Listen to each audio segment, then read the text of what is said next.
chat did ask a question I do want to answer. It says, Suplex, what do you think of your thoughts on the WWE and TNA deal? WWE and TNA have struck a multi-year partnership that will see TNA pro wrestlers regularly appear on NXT programming and vice versa.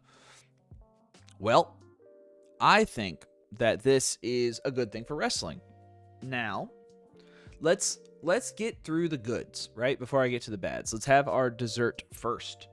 I think this is good for TNA in the sense that it'll put people on their television show on NXT that might get cross promotion. You might see somebody come over from TNA on NXT who has a bigger viewership and say, "Oh, dude, I really resonate with what this guy is doing, what this woman is doing. Let me follow them back to TNA." That is a possibility. That's a possibility that I want to happen. I think that'd be good. I think that'd be great for wrestling. I believe that having these cameos pop up on every other show makes it more exciting for the viewer at home. I like that. I want you to be entertained when you watch your wrestling. So if freaking, I was going to say PCO, but he don't work there no more. But let's say he does. Let's say PCO showed up and destroyed Fraxium. I'd be like, all right, fever dream time. That's cool. Which I like, right? I think ultimately the entertainment aspect of it makes it a good thing. When I look at it through my fan lens, as I am here to watch wrestling, and now other wrestlers from other shows are on there.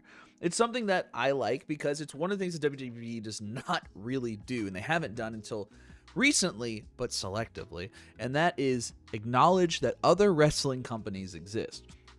So one of my biggest problems with WWE is they live in a bubble that, like, only thing that matters is WWE. We don't really reference anybody else. But since Triple H has come into power, they've had the TNA champion on there. They've talked about TNA, which ultimately makes sense because they led to a partnership. Good for them, right?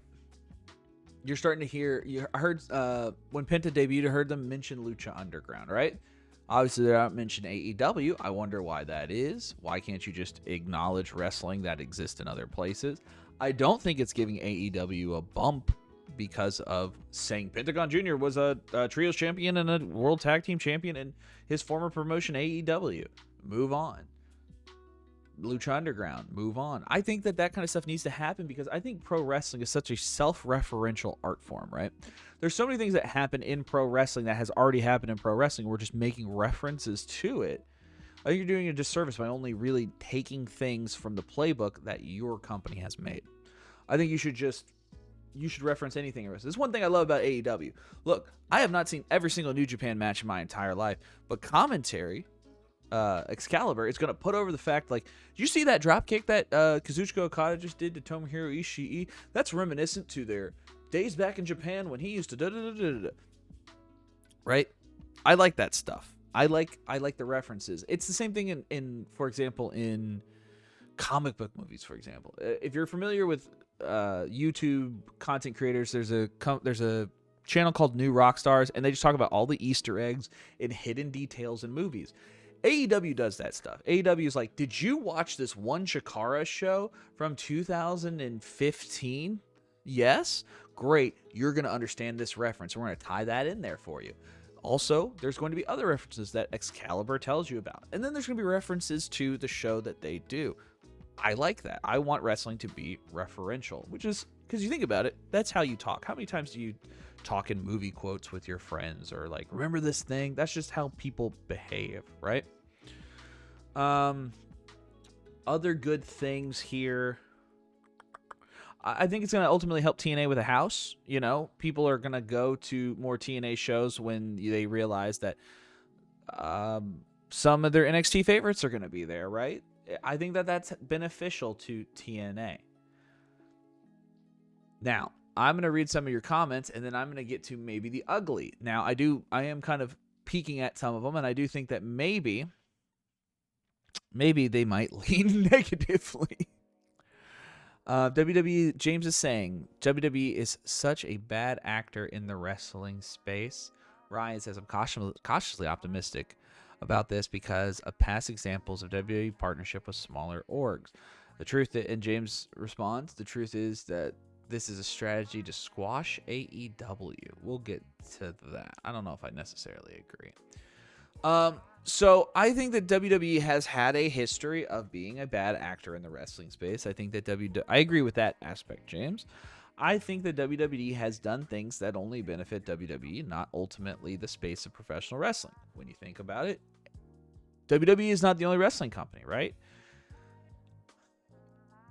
I don't think WWE has a fiduciary duty or a responsibility to their shareholders to be good to wrestling. I think the shareholders, when you're a corporation as big as WWE, is fundamentally the only thing that really matters. Making money. And that's why I think, like, one of the things that I try to bring to my content is I'm trying to give you takes that you might not have thought of, because I'm not saying that I'm smarter than you. I'm not saying I have a different, I'm not saying my brain is better. I'm saying that I have thought about wrestling for so long, constantly, that I have developed different feelings about it when we're talking about different companies, right? And I'm not saying like, oh, tribalism. I mean, in the case of when you look at WWE, you are looking at, first and foremost, a $1 billion publicly traded media company. You have to figure out what concerns that part of the business. Not so much what is the entertainment aspect of it. Ultimately, that does trickle down. But what is in it for WWE monetarily, right? So that's what I'm looking at here. So that's my lens when I'm looking at WWE partnerships, deals, things of that nature. Now, WWE does not have a good history with smaller promotions. They have time and time again brought in small promotions, in regards to like ECW back in the day, and say, hey, let's get some of your ECW attitude into our lame Raw program. Oh, wow. It resonated with people. Let's take most of the roster, and then let's also just take what they're doing. They're being Car Crash Television. Let's be Car Crash Television. Okay, well, you took something that was inherently ECW and you brought it to the mainstream. I'm not saying that you can't do the same thing ECW is doing, but that partnership does feel an awful bit suspicious, given everything you just did there. WWE's partnership with the independents over in England, ultimately destroying the European indie scene. Not a good thing. Not a good thing at all. But that's why it worries me when WWE partners with smaller companies. Now, I will say, balls and strikes, as I call them, that was under the Vince McMahon regime. Whether that happens under the Triple H regime is completely up in the air, right? I think Triple H might have a different respect for the business given the fact that he was one of the boys for a long time. But I also know that Triple H is not the end-all, be-all of this company. And at the end of the day, the shareholders are going to dictate what happens. You have to have infinite profits forever. You have to keep making more money than you made last quarter. And I think I think that the TNA partnership does help WWE accomplish that, because you're getting cross promotion. You're going to have there's that feeling of you need to tune into WWE Netflix, or you need to tune into NXT, because you never know who's going to show up. It's the same thing for TNA, right? And I think that ultimately is what WWE is going for, is that unpredictability, that must-see programming, right? I also worry that, which is what I think is something we're already seeing right now, is you're going to see WWE basically rent-a-center TNA. And by rent-a-center, I mean they're going to get people, they're going to use people, they're going to see how they get reactions on WWE programming, and then they're going to take their pick of the litter. But I get that, right? That's not exactly what I want. I want TNA to be thriving. I want TNA to be doing well.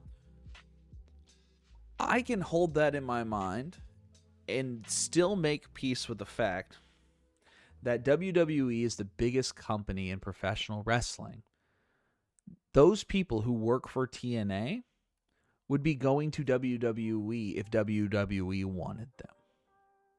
I assume, right?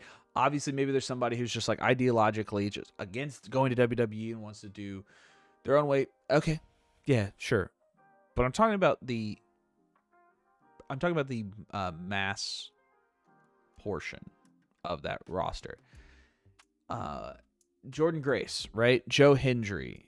And I want to talk about both of those wrestlers. I think Jordan Grace is perfect for WWE. She's got a great look. She's been in it forever. She's a great wrestler. She's going to fit well in that style, right? I think she's going to do well. Joe Hendry, I think, is a good entertainer. I am concerned that Joe Hendry is, for lack of a better term, and this is not to discredit Joe Hendry or any of the work that he has done. He has got to where he is because of these things, but he is a meme. He is essentially a meme wrestler. And that's what is concerning. That eventually he will outlive his purpose in WWE, and he'll be relegated to being a joke character. Well, is he a joke character right now? I don't know. He's definitely got something going on for him, and it's hitting right now. But I feel like WWE is just going to siphon that off, use it to the best of their ability, and then, discard him, unfortunately. And I hope that's not the case. That's why this partnership does concern me for the well-being of certain performers. But ultimately, if Joe Hendry and Jordan Grace are going to get paid a lot more money to go do wrestling, hell yeah, dude. I'm always for people making more money doing wrestling. Let's see the end of the chat here. WWE is acting like isolationists the way so many people think of other orgs. Right. And that's the thing.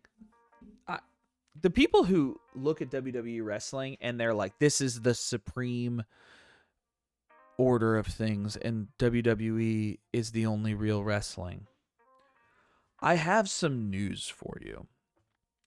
You might want to sit down.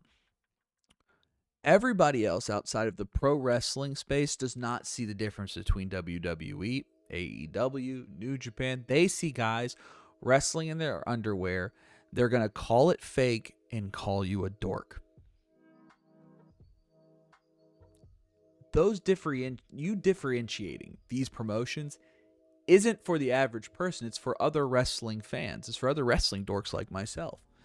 You are going out there and being mean and being discrediting to other things people like in your space so you can be the superior dork.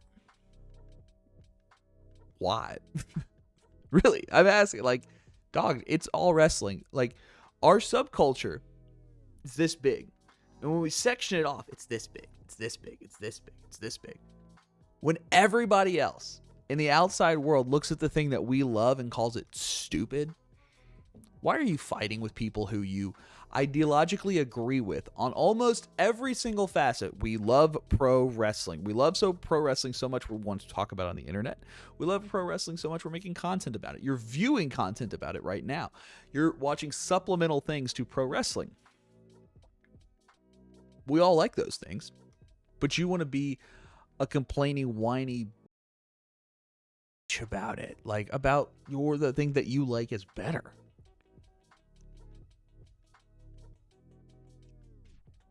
I think it's dumb. I really do. I think we're too small of a group for us to be all sectioned off. You don't want to watch WWE? Fine. You don't watch TNA? Fine. You don't watch AEW? Fine. I don't care. Do you watch wrestling? Great. We have something to talk about. Yeah. That's the thing. We are so focused on the things that separate us in the art form that we like. We don't even talk about the things what we like collectively about the art form. We've gotten so far away from the plot of any of this that we're talking about ratings numbers, which none of you know how ratings are captured. You don't. What if I was to tell you, Nielsen, the ratings company, wanted to put a listening device on you 24 hours a day, 7 days a week. They wanted to put them on you and your kids that listens to everything you do and say so they can then listen to it and figure out what media you are consuming. Would you believe me? Would you know how to disagree with that statement and say, no, ratings are captured this way nowadays in 2025? That's real, by the way. That is how they want to capture ratings, to put a listening device on you at all times, which is crazy weird. That is the surface level analysis, but the deeper level analysis that you will not be getting anywhere else is think about the Americans who say yes to that. Do you think the average American wants a listening device on them on their kids 24/7? No. The people who agree to that are, in fact, weirdos. Okay. Let's see. Reminds me of Danhausen in AEW. Yeah, James in the chat's saying, I'm a nerd, so I did it. Yeah, dude. Yeah. Nerds do it. Big nerds. Also, like, you live in New York, so, like, I think you live in New York. I think you live somewhere where rent is very expensive, so do whatever you can to get them dollary dues, my friend. I don't blame you there. But I would say somebody who does that in the big city is drastically different than someone who puts a listening device on their kid in St. Louis, who does it in Tuscaloosa, Alabama. Yeah, you live in Brooklyn. Yeah, get your money, dog. Not get whatever you can. The fact that there's people living indoors in New York City is insane to me. Your all's rent's too damn high. Royal Rumble 25, Glass Break, Stone Cold Fish. It's Shark Boy, baby. Oh, Shell. Yeah. Yeah, exactly. Oh, James, you're in California. Wow, we really got the coastal elite. James and James, the coastal elites in the chat. Yeah, I'm just stuck here in flyover country in Louisville, Kentucky. Damn. All right, that's my take on the TNA deal. Good, but cautiously optimistic. Oh, also, sorry, throwing in the last bit there. I don't know if WWE's antitrust lawsuits are still going on, but this is a good reason. This is a good way to break up those antitrust lawsuits, to be like, look, we're working with smaller organizations. We're not the bad guys. And I'm not saying they're necessarily the bad guys. I'm just saying that their goal is to make more money than they made last quarter. How does TNA do that? We'll have to figure it out.